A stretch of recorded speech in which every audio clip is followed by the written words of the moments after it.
Well, another interesting, issue to treat here is the one that borders on equal headship. Which community truly is the head, the firstborn of equal people? You know, so many equal people have made their submissions. Claiming that they are the heads, firstborns of equal land. Some communities do say that, and this has been rife. It has been there for a very long time, though unannounced, very, very silent. But within Equere indigens, there is a serious contention of which community in Equere land is the firstborn of Equere and the head of Equere. I think this is interesting. As a research historian and a scholar, I have delved into this matter, even to the bottom of it, to see how I can make some historical excavations, to see how I can unearth the true facts about this matter. But you see, all that I discover is based on hypothesis. People assume, they are not sure. They just guess using some indices, some parameters, to make their judgments. Which Equere community is the head of Equere land? Actually, there have been claims. Ishobe people have been the first to claim that they are the firstborn of Equere land and that they are the head. And later, Elele people follow suit. Letter submissions, Iguta has joined. Akpo people don't claim headship or firstbornship, but say that they have been in Equere land before the arrival of whoever that founded Equere land. That they have been, the indigenous people, the aborigines of the land before the arrival of whoever, that is said to be the founder of Equere land. I want to make this significantly clear here that there is no Equere community that is the firstborn of Equere land. No Equere community at all. The reason is that Equere people do not see themselves as belonging to one biological ancestor, as coming from one parent, one ancestry. Equere people do not see themselves like that. And quite unfortunately, it is also the case with almost every group of people in the world. Nobody can concretely establish, the firstborn, of every other group in a particular given environment. Nobody. And no nation can boast of being the firstborn, because nobody was there when the world was created. Nobody was there when the migration took place. So nobody. So people just guess. People assume. If you look, at Egypt, look at Mesopotamia in Asia Minor, Rome, Greece. Some of them do claim to be the firstborn of the world and the head of the world at some point in time. Even if theologically the Bible places, the first existence of man in the Garden of Eden, which we find today in modern day Iraq. But many countries of the world are claiming headship of the world. So locally in Equator here, some people are also contending, for that position of firstbornship or headship, of Equator land.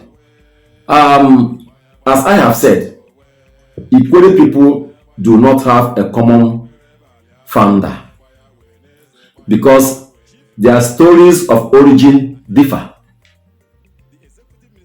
For example, Ishobo people say that the founder of Ishobo and entire Equator was one Okpowagidi who migrated from Benin to Equator. Elele people say that the founder of Elele, and some parts of Equator was one Ochichi who migrated from old Benin Empire. Iguta people say that the founder of Iguta and not the founder of Equator was one Iguru who was a son of Ochichi. Some of them say he was a direct migrant from old Benin Empire. The people of Apana, and Rebisi link their founders to Benin Empire and not Iguru, not Ochichi, and not Okpowagidi.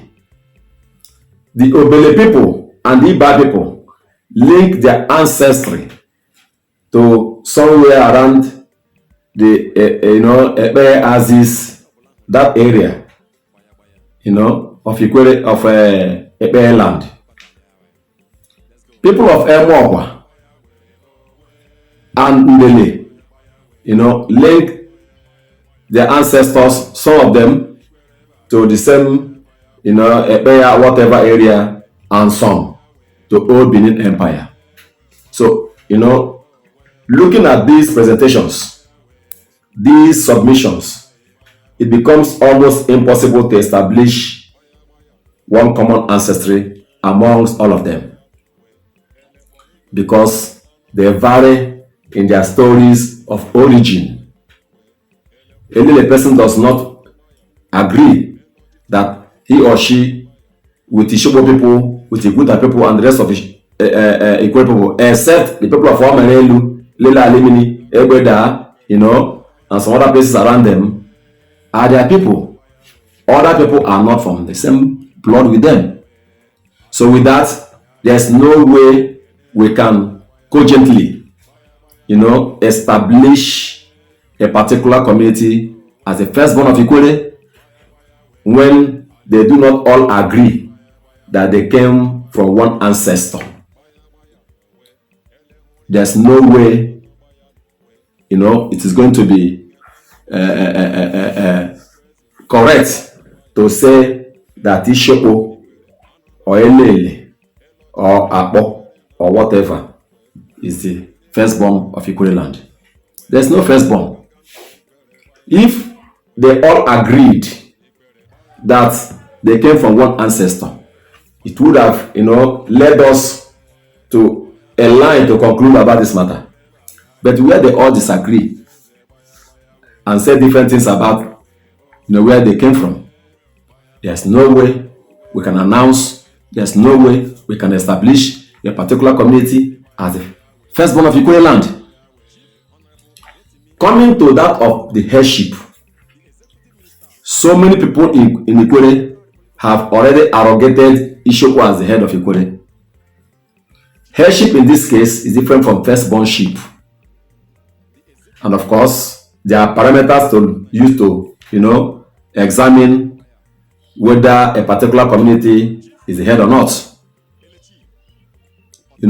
From the 1840s, when the British people, made their deport, their deport, you know, when they deported their arrival in Ikwere here, till about 1975, so many Ikwere people believed that Ishobo was the head of Ikwere. From the 1840s to about 1975, just recently, so many Ikwere people, including the Elele people, agreed that Ishobo was the head of Ikwere land. The reason was that, you know, traditionally, that has been the head, you know, or the center where people gather. The New Yam Festival in Ishobo was the first place where it was presented to the public. In the 1870s, when Edwin Bonnet, British, you know, traveler that came to this part of the Niger, visited Ikwere, and he was entertained with the New Yam Festival. He came particularly for that particular ceremony. You know, so from there, other people have copied it. Wrestling started in Ishobo, and that is why Ishobo is the first community in Ikwere to begin wrestling in every season of the year. Every season of the year, it will first be performed in Ishobo before the rest of Ikwere can now begin their own. The founder of the Tom Piano, which we call Eriobo, was one Jonah Chukwuka from Ishobo.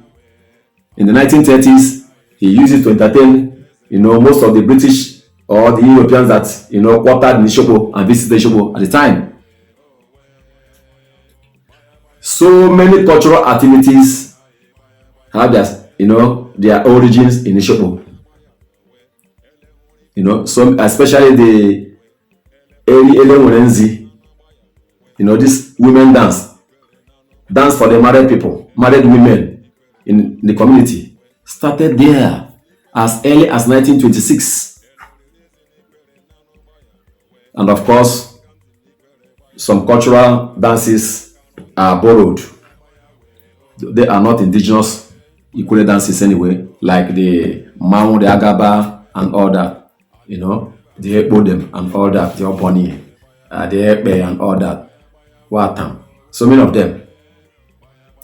So educationally, Ishobo was the first place where, you know, second primary school was built in the whole of Ikwere land. So Western civilization development started as early as 1902. That was when St. Peter's, you know, primary school was established. In the year 1906, a court called Alekonsi Native Court was established.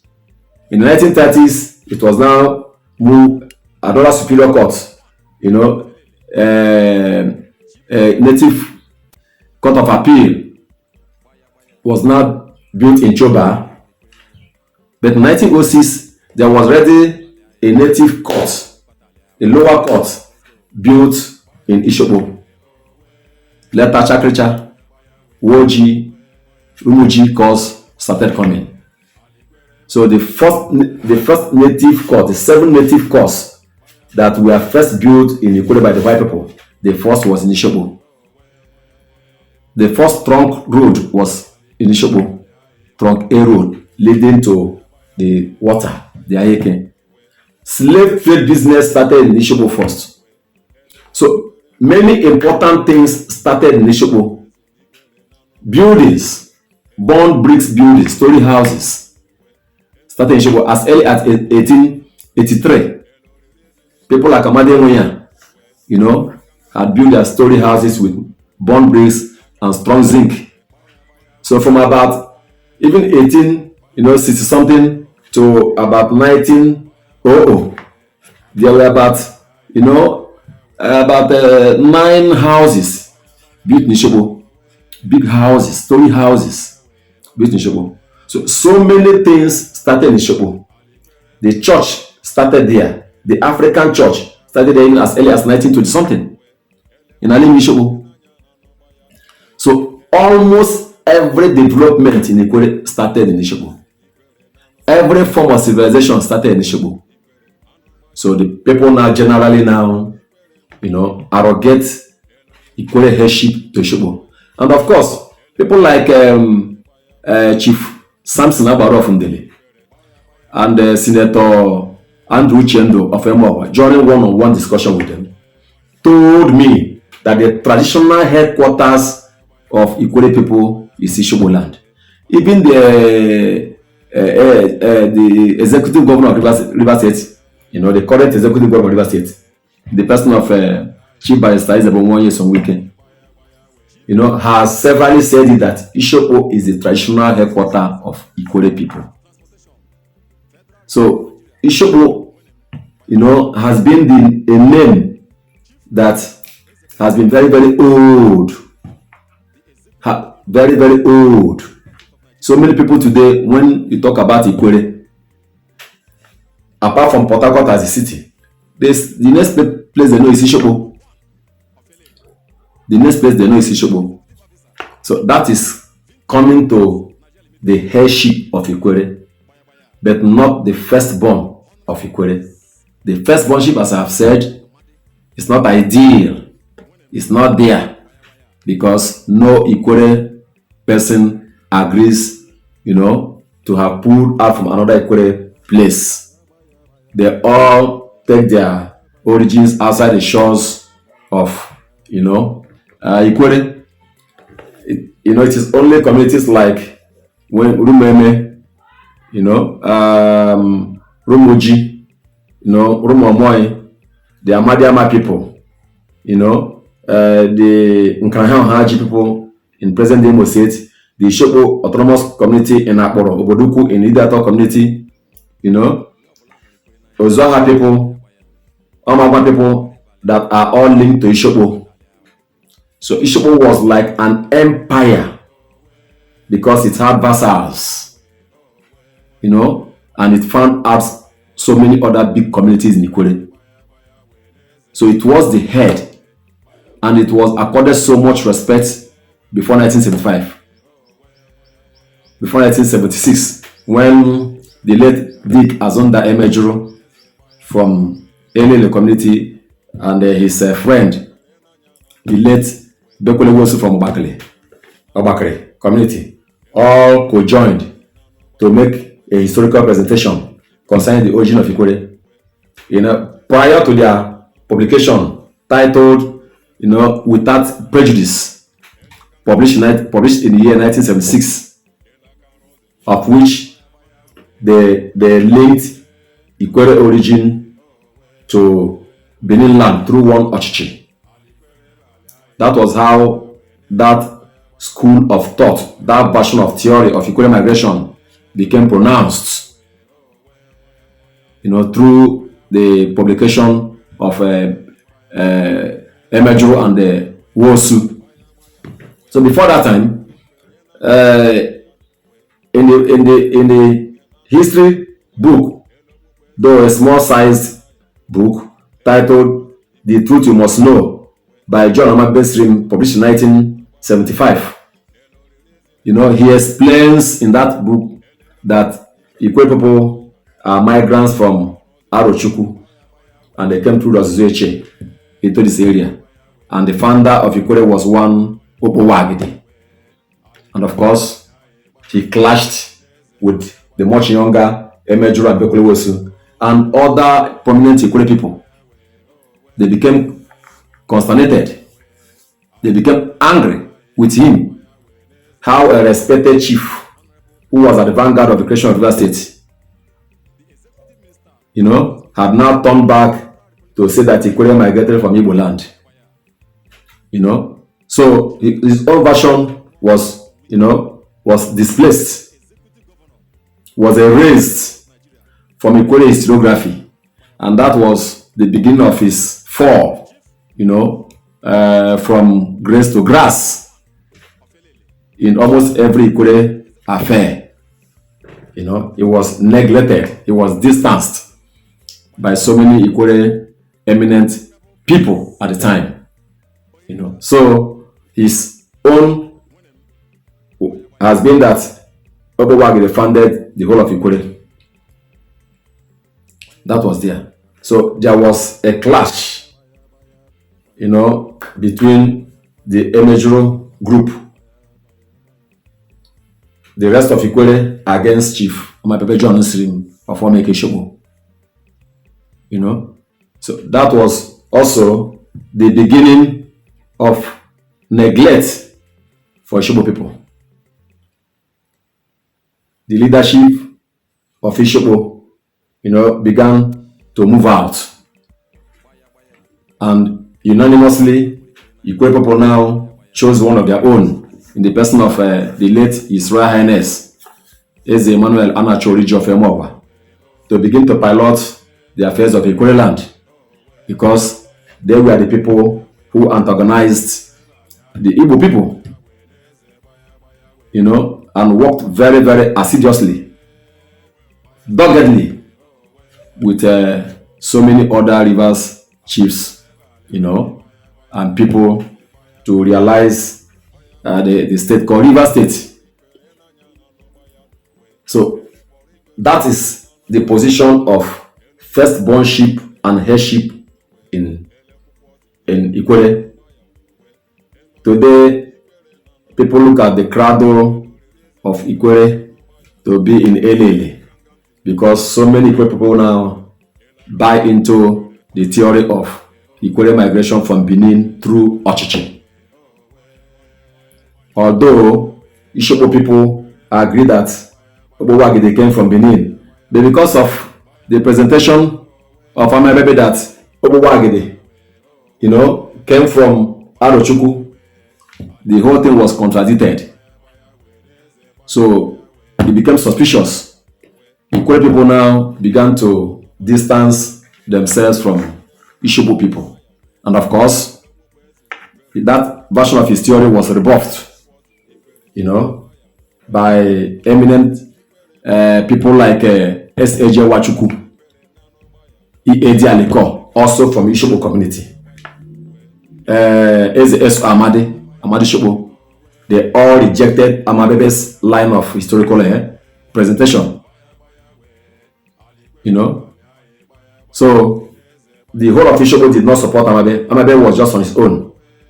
And the rest of Ishobo people were with the rest of Ikwere people. But today, Ishobo people still believe that the founder of Ishobo, Obowagide, came from Benin. And they don't have any link with Ochichi of Elele. They don't have any link with Iguru. They are not also talking about Octotony, the indigenous story of nativity, that they did not come from anywhere. They believe that they migrated from somewhere, but that somewhere is Benin, and it was through the personality called Obowagide. So that is the position of Headship. There's no quarrel about that. People just argue and laugh over it. Nothing more than that.